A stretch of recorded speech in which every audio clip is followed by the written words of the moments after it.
and welcome to Old Guys Gentlemen Flex Pens. In today's episode, it occurred to me that a lot of people don't really know what a flex pen is. And this occurred to me actually last night when I was in the process of buying something from somebody on Etsy who collected a lot of vintage stuff, but really wasn't aware that much of fountain pens, or especially flex fountain pens. So I was trying to explain to her how to tell me whether the nib had any flex to it or not. And by the way, my thing when I talk about flexi pens or flex pens, there probably isn't really such a thing. It's flex nibs. The rest of the pen, except for the feed, don't have a lot to do with the flexibility of it. But I figured I ended up making a short video for her so she could understand, and then she got it, and I ended up getting the pen because it is a flexi pen. And I'll be doing a review on that later. It's a 100-year pen, which I don't have any yet. So in any case, for people who don't know what flex pens are, that's what this one is. And most viewers of this might know already, but for those of you who don't, I think this might have some value for you. So first of all, this is a Karas custom. Actually, it's extra custom because I had to do this to keep it on there. And this is the nib. That's a section. That's the feed, and this is the barrel. And then inside is usually a cartridge or a converter. A converter allows you to fill your own inks in these things. And almost all modern nibs come with a firm nib. And one way you can kind of check this, I mean, you can write with it, but if you don't have the ink or anything like that, you can put it up to like your fingernail and just press down a little bit. And you can see that these two things are tines. That's the nib, and that's the breather hole. And then there's a slit that goes down here. And the tines, when you press down, should open up like this instead of being closed. And when they open up like this, your line goes from a fairly thin line, or whatever the pen thickness is rated here, to potentially a fairly thick line. So, for instance, on this,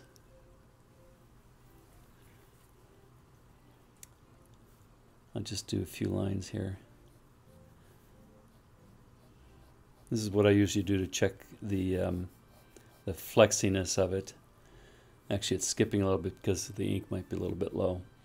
As I'll do progressively harder and harder strokes. And there is a small amount of flex because there's a little bit of difference between this thin line and that thick one, but it really isn't a flex pen. And so that's one. So that's called a rigid point. This is another one. This is a Lamy Safari, and it also has kind of a rigid point on it.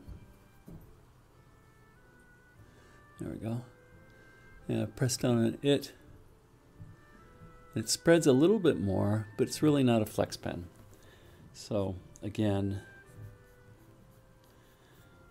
this is just a fine, and you could do a whole other video on the designations that you give to these things, because there's a Japanese definition of fine, and anyhow, that's for another video. But this is a thicker pen, thicker pointed pen. And again, you see a little bit of line variation, but not that much. Now the other thing is, why is line variation important? Well, when you try to write with a Spencerian,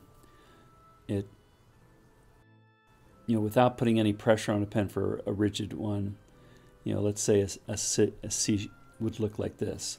What you really want to do is put a little bit of pressure at the top and more pressure down here, so that this area and this area right here are thicker, and it gives some style to the letters. And these rigid pens, which represent the bulk of most pens you could buy these days, can't accommodate that. Now, There are some pens out there, and I've since sold them because I had trouble with the amount of ink that flowed through. They either skipped or they railroaded. Railroading means the tines split and the ink doesn't flow down, so instead of getting a solid line, you get two thin lines. And I really wasn't happy with the different, I think I used a Fountain Pen Revolution flex nib, which was a little bit better than the Noodler's. I think I had a Conrab and mine had an Ahab. I've been told that if you work on them and tune them, which I tried to do, that you can fix some of the problems with getting enough ink or stopping too much ink. But the problem is nibs these days really aren't made like they used to be, and I'll get into that in a little bit. Now this is a Pelican M200 with a modified M400 nib. It's soft fine, so what you'll see here is a little bit more variation. See that? So this, I would call this something like a medium flex, and that's another nebulous term. I use medium flex, full flex, and wet noodle. Wet noodle being kind of the ultimate flex. So for instance here, it's a nice thin fine line. And then for the variation, you can start to see there's a lot more variation. So if I do that Spencerian C without any pressure, it's like this, and with pressure, it's like that. So this has been modified by a nib meister, a nib adjuster, and that was a separate amount of money for making this a little bit finer, and it was soft to begin with, meaning I think they made this section thinner than normal. This is another modern pen. This is a Pilot Heritage 912 that was modified by John Mottishaw. It was an FA nib, which is already pretty soft, meaning it's easy to bend. But he made it for Spencerian, and it's really flexy, and you'll see that here. See that? One word of warning, I'm not putting a lot of pressure on here. If you end up putting a lot of pressure on a pen to do this, these tines can, they call it spring, they can actually bend back, then they separate from the feed, and you just have all sorts of problems, and you have to either know nibs how to fix them, which is not an easy task, or you get a nib meister to put it back. The other thing is if you do too much to the max flexing when you're writing, I think you end up, you either end up work hardening this and it gets a little bit harder and more brittle, but there are problems associated with that. So you usually want to use 1/2 to 3/4 of what is comfortably a full amount of flex. So on this one, and this one is really nice, really thin lines, and without hardly any pressure. So that's what I call like on the low end of a wet noodle, where you have to be kind of a little bit careful when you're writing.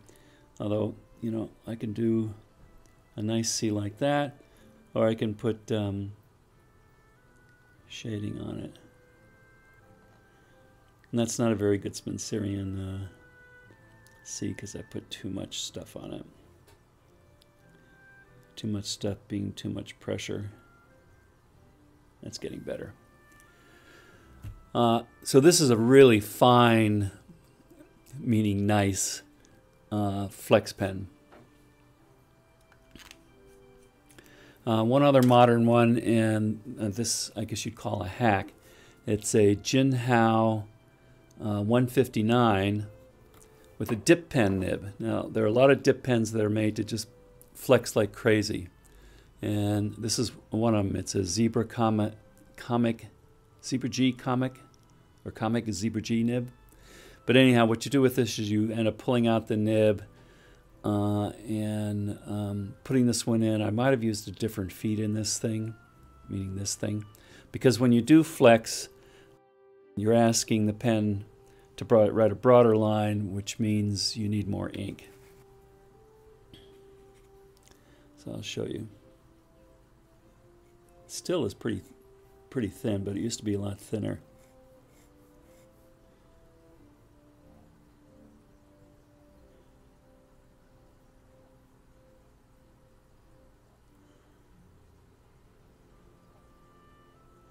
So if I go too far on this, I'll lose the. You don't need that much. I think Spencerian typically might be just a little bit, just in the corner like that. But I like to have fun with it and do a little bit more. And so there's another example of a flex nib. And this one you can kind of push it because the nibs are so cheap. If you do spring it, you just put another one in. Okay, now I have a lot of examples of this, but I'll just show you one. This is one of my better ones. This is a Waterman 5 with black. Well, this is hard rubber. It's a combination of red and black rubber, which has nothing to do with the flex portion of it. But this little color coding here, this pink, they came up with a bunch of pens with different color codes and different properties to the pen, and this one has a pink nib. It actually says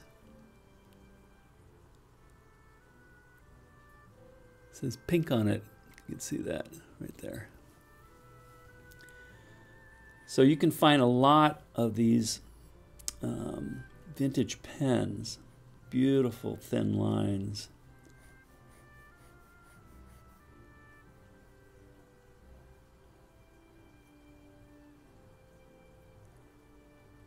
And this is like, again, kind of on the low end, and I'm not going to push that any further than that. That's more than way more than enough for.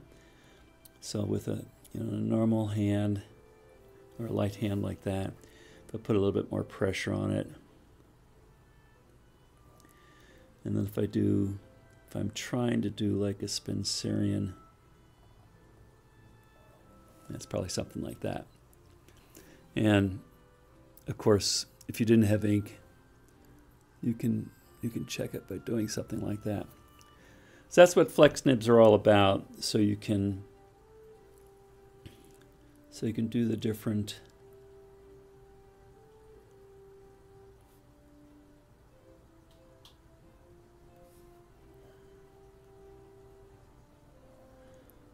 I don't know what style this is. I don't think it is this style. But a lot of people do this, so you can kind of see.